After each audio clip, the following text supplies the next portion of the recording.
People often say, "You attract what you are." It's a phrase we hear everywhere. In self-help books, motivational talks, even in late-night conversations with friends. And on the surface, it makes sense. If you're loving, you'll attract love. If you're honest, you'll attract honesty. If you're confident, you'll attract confident people. But here's the truth most people don't talk about. You don't just attract what you are, you also attract what you allow. And that small addition changes everything. Let's start with the idea of attracting what you are.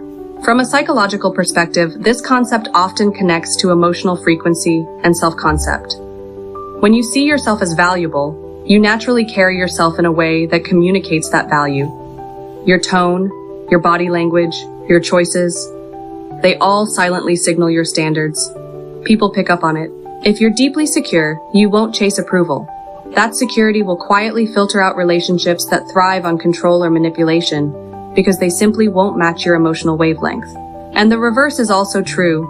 If you see yourself as unworthy or incomplete, you may unconsciously draw in people who confirm that belief.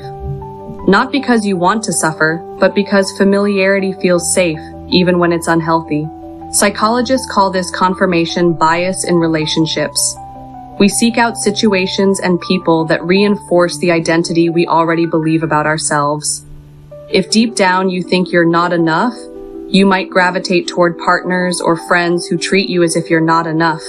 Because in a twisted way, it feels like home. So yes, there's truth to the idea that your inner state is like a mirror, reflecting back through the relationships you draw in. But here's where it gets deeper. You don't just attract who you are, you attract what you tolerate.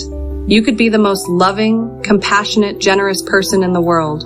But if you allow people to overstep your boundaries, to take without giving, to drain your emotional energy without replenishing it, you will keep attracting those types of dynamics. Not because that's who you are, but because that's what you permit. And often it's not about the first red flag. It's about the second, the third, the 15th. It's about what you let slide in the name of understanding or being nice or giving them time to change. In psychology, this is tied to boundary setting and self-respect signaling. When you consistently allow a certain behavior without addressing it, you're essentially teaching people, this is okay with me. And human nature being what it is, some people will push that boundary again and again, not necessarily out of malice, but because they know they can.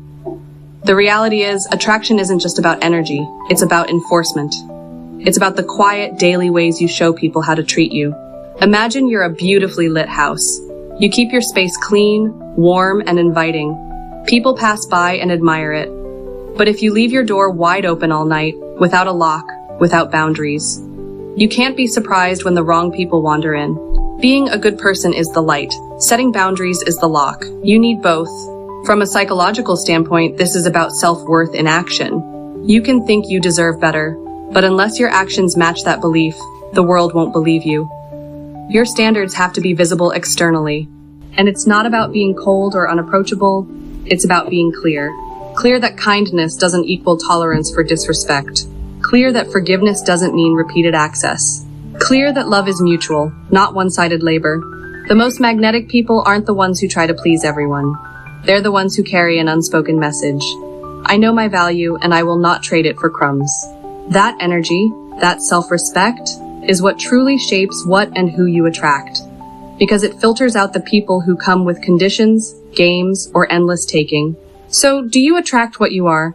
Partly yes, but remember, you also attract what you allow.